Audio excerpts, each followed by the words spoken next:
Hello, everyone. Welcome to SeniorOpedia, the everything how-to guide for seniors and caregivers. I'm Viraf Baliwalla, your host for this episode. Back in January, I spent the month down in Cozumel, Mexico, just to get away from the cold from where I am. And I met up with a real estate agent there who had lived in Canada. He retired down there 20 years ago. We got talking, and I thought it would be a great idea for people in North America, upper US and Canada to explore retiring abroad.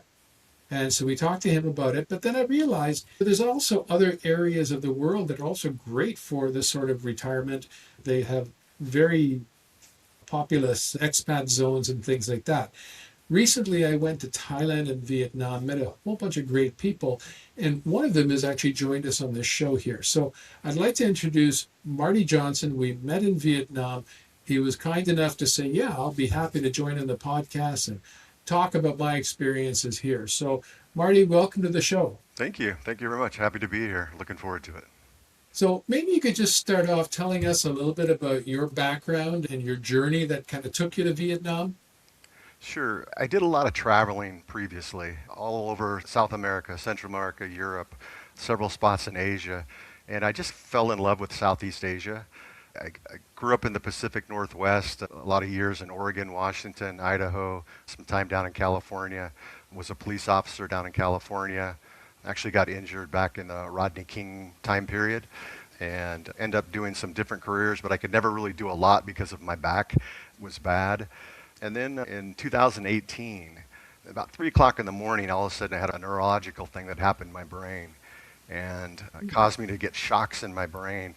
And it's something called a suicide disease. You could Google it. And it just basically shocks your brain, and it incapacitated me. And it left me where I couldn't drive. I couldn't do much outside. And so I was just sitting there every day in my house dreaming of what I could be doing rather than sitting in my house. I guess by that time you were on some sort of disability. Yes, yes, I was on a disability. At the time, I was in a walker. I'm 60 years old, but it was in a walker trying to get around because it's very debilitating. And I loved Southeast Asia, and I wanted to retire full time and be somewhere where I enjoyed. I didn't like really being in the U.S. anymore. The culture here, the things have changed there, and then I really appreciate that. It's funny, in Vietnam, you feel free here, but it's actually the freest place that I've ever felt, and it's got this vibe to it. And so I visited, then I came back again right after COVID, lived for about 9 months on Phu Quoc Island, and just in a little boutique villa. Not villa sounds expensive. It's not super expensive. It's actually rather affordable, but right on the beach and just in the palm trees, getting my mind in a peaceful place. And you can afford something here rather than sitting in a house in a suburb somewhere dreaming about it. I'm literally living on the beach, on an island, with palm trees and a hammock, and it was paradise. And I fell in love with the people. It's just everyone you meet and you engage with. A lot of people, tourists come and they don't engage with the locals. They're from their bus looking down and just going in the tours. And once you engage with the people here, it's such a spectacular relationship you can get with them because they're so kind. And it's just the welcoming atmosphere of Vietnam really drew me here. That's what I found too when I've been there before. And now I went again, and this time I was only there for a week. I spent a week in Thailand and then in Vietnam for a week. And I just found that the people were so friendly. The locals were so friendly. And of course, everybody else who's an expat, they're all partying and stuff anyway, so they're assumed to be friendly. But the locals were very warm and welcoming from that standpoint. Everything, the service is good. The only thing crazy about Vietnam is really the traffic, and it's not really bad traffic. It's just the motorcycle traffic that it looks like chaos because everybody's going in a different direction. Stoplights don't mean anything. Typically, it's just go, but somehow it works. It's like organized chaos, and it's kind of like in Vietnam in general. Once you get used to the flow and the vibe, it really becomes something special. Notice Figure out how to weave in and out of traffic, don't you? Like, it's like playing chicken Frogger going across the street, but you have to actually just commit and walk. You can't just sit there and do Frogger because nobody knows what you're going to do. And if you just keep walking, they'll go around you. Even at high speeds, it's crazy. But like I said, it's organized chaos. I was amazed because actually there was somebody over there that took me on the back of their motorbike and we're scooting around and I was holding on like I was about to fall off or something. I know that And feeling. but I found that they were experts at finding their way around other traffic, didn't have the accidents and things like you would in North America. You look at the Autobahn in Germany, for example, and people are going 200 miles an hour or more, but there's no accidents. It's weird, like when in Da Nang, you can land at the Da Nang airport, and I usually stay in the Anthong area, it's called, of Da Nang, which is the popular tourist place. And I like it not because of the tourists, but the restaurants are really good there. But you can Right. go from the airport all the way to your condo, your apartment, or your hotel, and traffic literally won't stop. Your car won't stop the entire time because of the flow. It's really quite amazing. There's traffic, but it flows, so you're constantly moving. So it's very nice. But one of the reasons we started to look at doing this segment on retiring abroad, it's not because we wanted to work for the tourism board of Vietnam or any other country, but it was more so just a matter of an eye-opening experience to let people in North America know that we're not locked in here. There's lots of places in the world that are great to not only visit short term, but are great to either retire fully or in some cases you got to go and visit different places over the course of the year simply because of visas and things. But just open your mind up to that. And I was staying in a hotel and it was like $18 per night. It was so cheap in order for us to do that. So when we're sitting here as seniors in North America and you're on a fixed pension, and there's a lot of things that we can't afford. There's an affordability crisis here, but the same levels of dollars that we're getting here, we can use over there, and it just goes so much further. Your dollar here goes so far. The place that I was staying out on Phu Quoc Island, like I said, it was just absolutely, it's like a dream. It was $400 a month. And that included my electric, my Wi-Fi, breakfast, cleaning. Wow. And it was like paradise. I never wanted to leave. It was that beautiful. And most of the places here, you can get a nice apartment from $250 to $600. In the tourist area, prices are going up a little bit. And when you keep on getting named a great place to live, prices tend to go up. But still, you can get a villa in Hoi An for $800 a month. We're talking about a 3 or 4 bedroom villa with a pool. That's close to the beach too, Yeah, right? that's very close to the beach, within walking distance to the beach. Right now, I'm in Keenan. My son has a 2 bedroom apartment. I can see the beach from here, and it's under $400. One of my sons, I have two sons, and one of them moved out here and really just fell in love with the country like I did.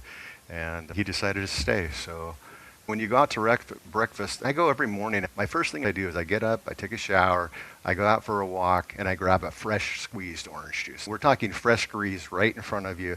3 oranges, and it's anywhere from 75 cents to $1.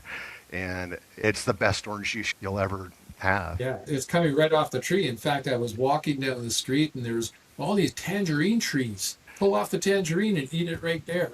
Yeah. It's amazing. The coffee culture here, there's a coffee shop on every corner. And then again, it's 75 cents to $1 for a fabulous coffee. I went for breakfast the other day, and it was about $1.10 for some beef, like little steak bites with eggs and a big old baguette to have it on.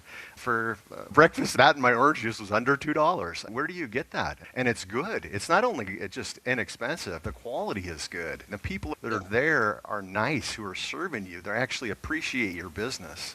At the hotel that I was at, $4 was a buffet breakfast and pretty much anything you could ask for, right? You're absolutely right. Very affordable for food, especially the local stuff.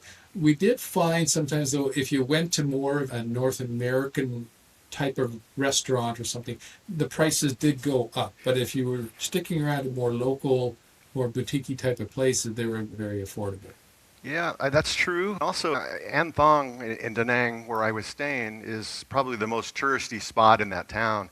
And I could go to one of the most popular places and get a bacon double smash burger with fries and it was under $5. And the quality it tastes delicious. We're not talking about, oh, this is some crazy beef. So even in the tourist areas, you can get very good prices, and the choices are amazing. You and your wife Rika, you recommended that Indian restaurant to me, and shortly after I left with you guys, I went over to that place and had dinner there, and it too wasn't very much. I left pretty full. Yeah. I love some good Indian food. But it's also amazing because you got good pizza here, you got good Indian food, you got great Chinese, Korean, Japanese, sushi. Everything is here. It tends to be a little bit more expensive, but not much. It's still a third of the cost, a fifth of the cost of what you'd pay in the U.S. for the same amount. There was a lot of people that I saw there from Australia, from Europe, some from US, Canada, and so all of them had that same sort of feeling about the place. It was very positive about the whole thing. I do know that when a lot of people were talking about retirement, there was a bit of a different twist to retirement because you can't really retire there or in Thailand full time. There's visa restrictions. Is that what you found as well? One of the headaches is the visa situation. Vietnam talks about getting a longer stay visa for retirees, but they haven't done it. Currently situation is every 90 days you have to leave the country. So depending on where you're at in the country, there's buses that literally will take you to the border, they check you out of the country, they process your visa right there, and you come back. And so it is like a day trip from Da Nang. It's 6 hours to go there and 6 hours back and an hour or two there. If they're in like sleeper buses, they have TVs, they have power, they have, your own personal sleeping area, so you can just totally chill. So it's really just like taking a day and just watching videos, and it's definitely worth the hassle. I've also done visa trips to Bangkok, Malaysia, Singapore. So it's a good excuse to say, oh, my visa's up, let's go to Bangkok for the weekend. And so if you plug that into it, it's a great way to see all of it, because flights from here, I can go all the way to India round trip for $200. I can go to Bangkok for $150 round trip. Bali, everything is right here, all of these great spots. So while the visa is a hassle, it's not that big of a hassle. And actually, sometimes if you turn it around, it's actually a benefit. When you have to leave, is there a number of times that you can do that? There's a limit? You can just go, come, go, come. Go, come. They don't seem to care. Currently in Thailand, they've changed that. So where they're actually saying, okay, you've been here more than 6 months and now we're not going to give you. So everybody's a little nervous in Thailand right now because of their having that problem. There's been people here for years and years doing the same exact process. They've changed it over time, and it was 30 days. Now it's 90 days. So they're going in the right direction. And at some point, I'm sure they're going to have some kind of retirement visa because, there's so many people who want to stay longer. And it only makes sense. It's not driving them any revenue. It's not worth the money on the visas because the visas are cheap. They're only $25 for 3-month visas. So they're not making money on the visas. I know that they've got Facebook groups for expats in all of these different countries, and there is a lot of complaining about that whole visa situation. And even though it's gotten better, there's still a lot of people who aren't exactly happy with it. Yeah, exactly. And the people that don't want it, they can find Albania gives you a 1-year visa. You have a choice. You can go there. Mm-hmm. I like Albania, but it's not the same vibe as here. It's something when I get off the plane here. I literally just get off the plane and my stress level just goes. It's something about it. I don't know what it is. That's what I found too. And the fact that you're right on the beach, like this beautiful Mikey Beach is just beautiful. And it's huge, very long. The water is gorgeous. You can jump in. And of course, being much closer to the equator, it's warm pretty much all year long. Yeah, it is. We definitely have a rainy season here for us. But even then, it rains for a little while and then it comes out and it's sunny again. So it's not bad. And the beautiful thing about the beaches here is you can go to the beach, and usually if you're ordering any kind of drinks or food, there's lawn chairs there with the covers. You just go there, relax. At worst, you're going to pay 20,000 dong, which is about 85 cents in the U.S. for a beach chair with an umbrella. And then when you go, if you want to order a drink, it's between $1 and $2, depending on how fancy the place is. So it's not even killing you to go there, enjoy the beach, where you're not having to spend $15 on a bottle of beer, San Diego or something, to enjoy the same quality that you're getting here. So it is drastically different in price and the quality and just the atmosphere. Yeah, absolutely. Every morning I would get up and I would go for a walk on the beach, a half-hour walk, come back. You're already awake now and refreshed a little bit, and did a bunch of work, then did other things, walked around, whatever. And then at night as well, walked along the beach. All the locals come out in the evening time. Actually, they're out in the morning too. They're doing yoga at 5:30 in the morning on the beach, and then at night you'll just go. There's like yoga class after yoga class along the promenade, and you got people on the beach enjoying the sunsets.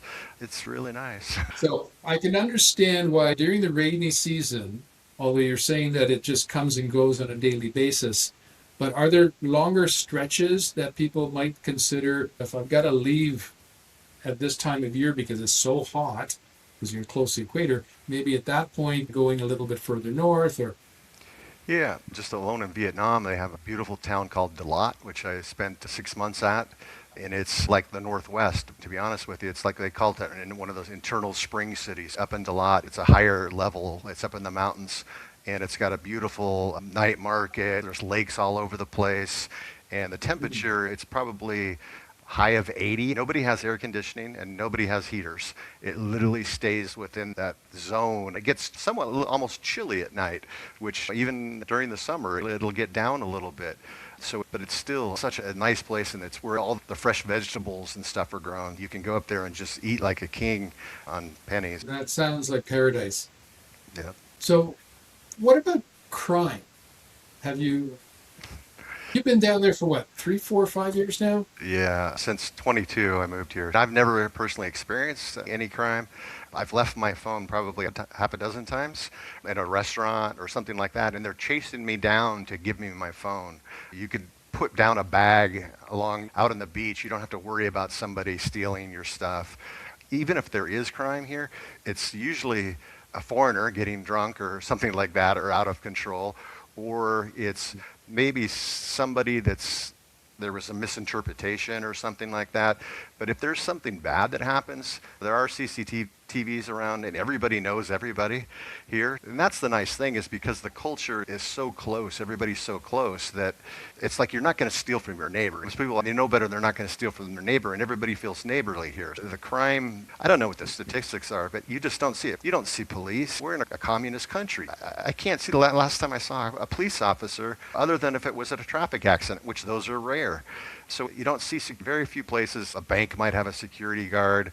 But if you go to the Philippines, which I also enjoy, you can't go to a 7-Eleven without a security guard, or the hair salon has a security guard.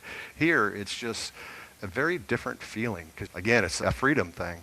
Now that you mention it, I don't recall seeing any police patrols or anything like that during my both stays that I had there in Vietnam. Yeah. And there were times over the course of the week, I was out sometimes at 1, 2 in the morning, just walking around, and had no feelings of concern or anything of that nature. I felt completely safe. Yeah, I love walking around actually the alleys, because the alleys in Vietnam have some of the best hidden restaurants and best Yes. little spots. And I'll just see an alley and I'll just go walking through the alley. I don't even think about crime or whatever. People say always be aware and all that kind of stuff, which is true.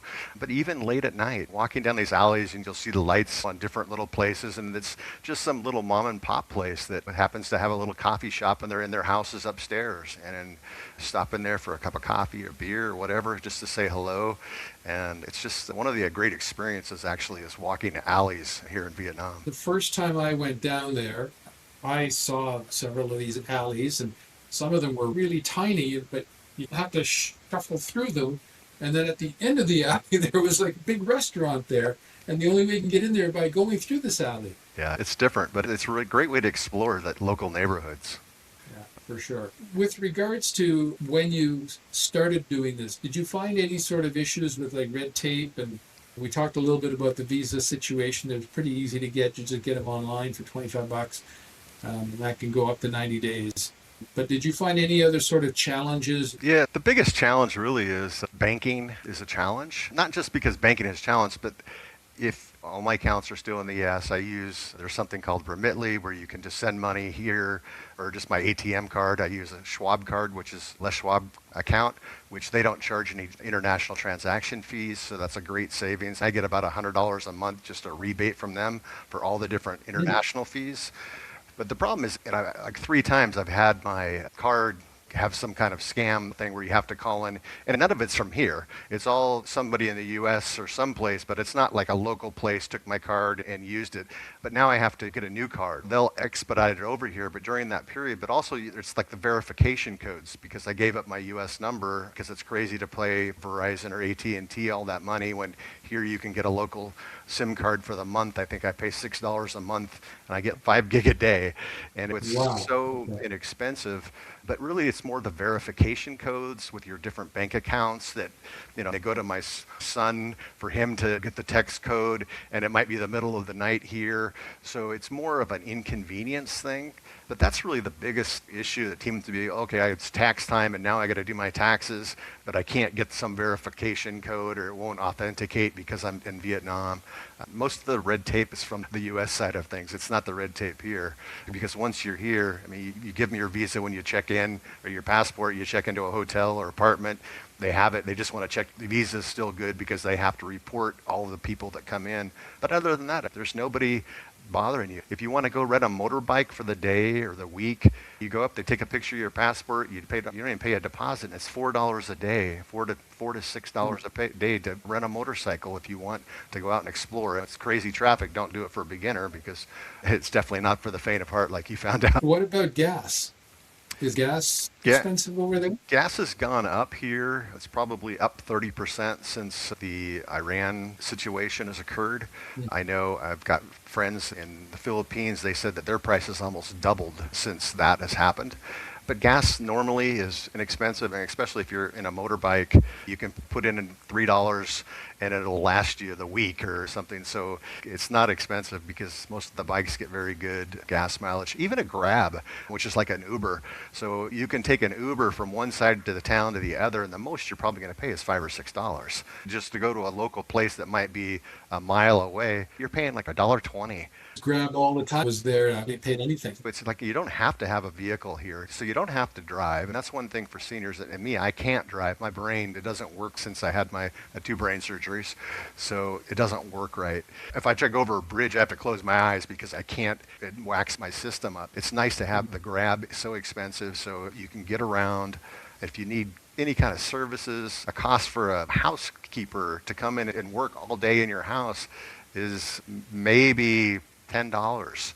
And they're happy to have it. So it's not like you're underpaying or you should pay more. That doesn't make sense. You pay what the local rate is, and they're happy to have the work. And there's a big difference in the tipping culture as well, isn't there? Yeah, tipping isn't really a culture. In fact, like I said, I went yesterday for breakfast, and it was actually so inexpensive. I feel bad sometimes because it's so inexpensive. And I put a 50-cent tip down. It's in their local currency, obviously. And they're running out to hand me it back.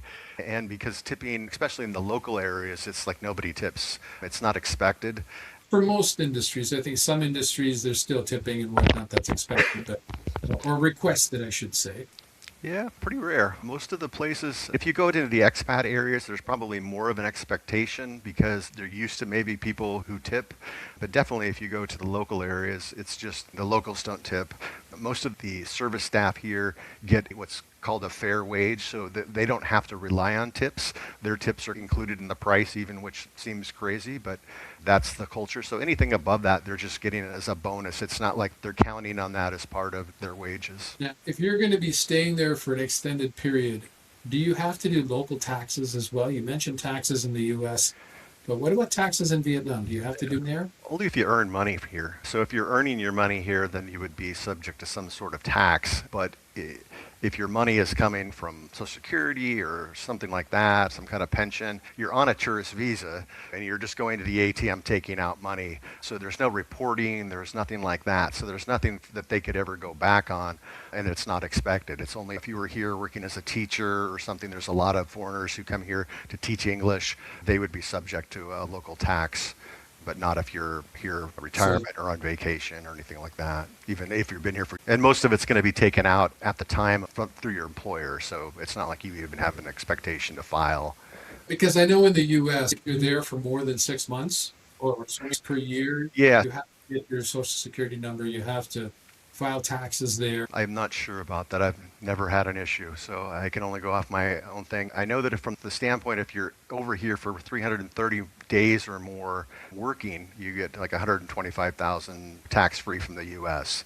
But if you're only here, the 6-month thing doesn't apply. From the U.S. side, it's 330 days. Then you're no longer a tax resident. Then you can qualify for that over here. Even if you have your bank accounts and everything Yeah. else still in the US. Yeah. Hmm. Yeah. If you're working, if you're earning income outside of the U.S., to my knowledge, that's what it is. You could double check that, but 330 days outside of the U.S., then you can do, if you're working outside, then you have the first, I think it's 125,000 tax free. Okay, yeah. That's a whole talking to different specialists. Yeah. You just got to pick up a few things while you're out here. Be what people tell you and you read. One of the other things I wanted to point out was the quality of the healthcare and dental care and the costs, Yes. because a lot of seniors have that worry. I go to the dentist here. It's $8 for a cleaning. I had a issue again with my back. A couple of weeks ago, I went to a chiropractor. So I walk in, no appointment. I walk in, they sit me down. I'm on like a TENS machine where it's shocking my back for probably 20 minutes. Then I got about a 30-minute back massage that was just fabulous. And then I had like 5 adjustments on my back, and it was $12.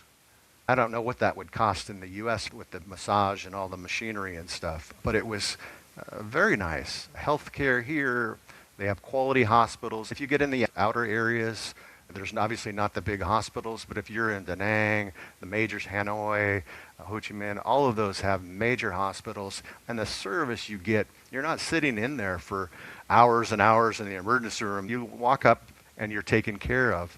It's very fast, very clean, very efficient. So I wouldn't worry about the healthcare part. I don't personally have insurance, but I figure that I have some money in the bank that I have as a rainy day fund that if something major happened. But again, most of the time, even if you get like sick or cold, most people don't go to the doctor. You know what your symptoms are. You just go to tell the pharmacist what they are.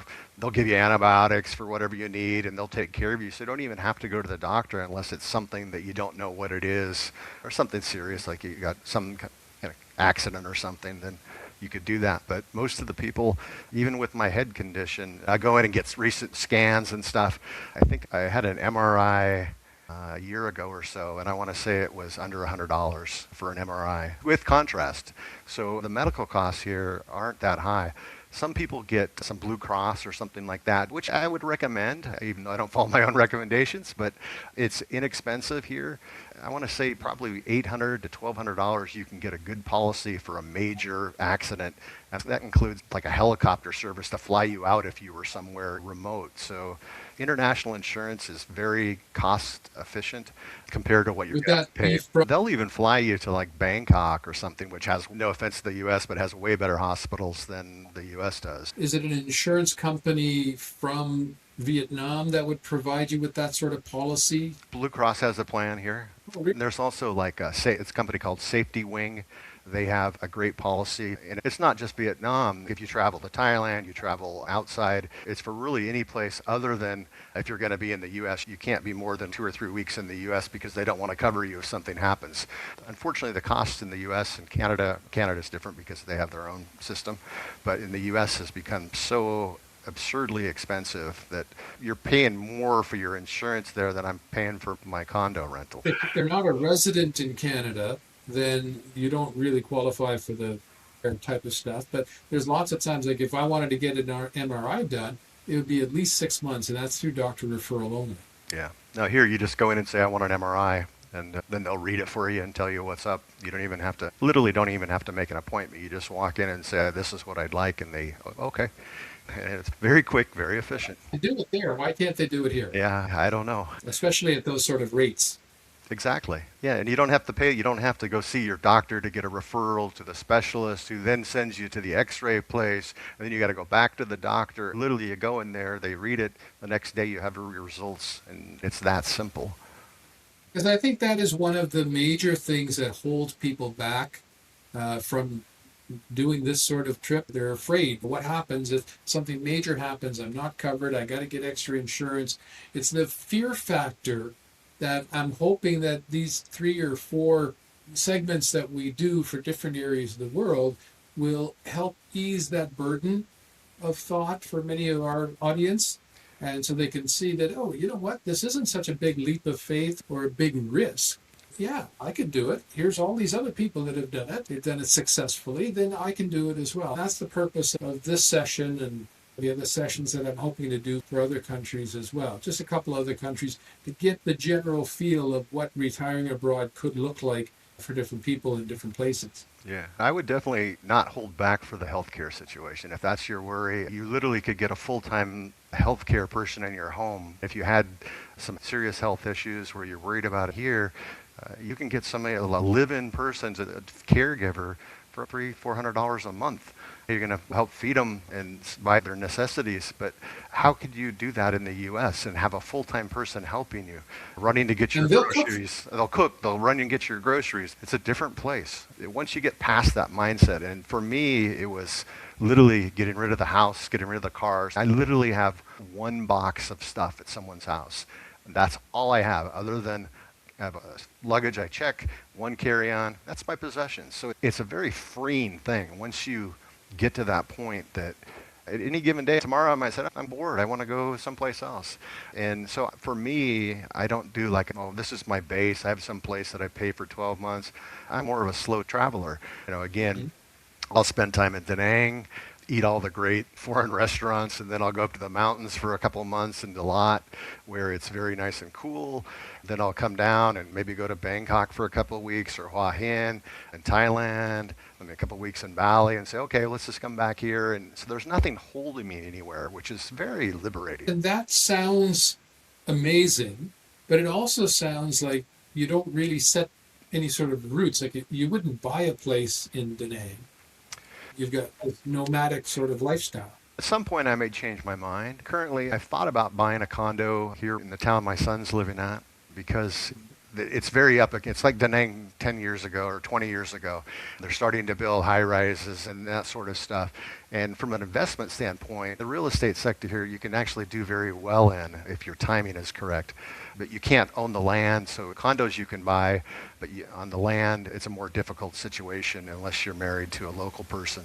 So real estate usually isn't really top of mind, but when the rent is so cheap, why lock yourself into something? You still get a year contract, they're going to give you a better rate, but if you can invest your money somewhere else that's going to get you a higher return and liberate you and free you, and people are more than willing to give you a 3-year contract on a rental or something. It's very rare that somebody does that, but if you're looking for long-term stability in your payments, it's possible.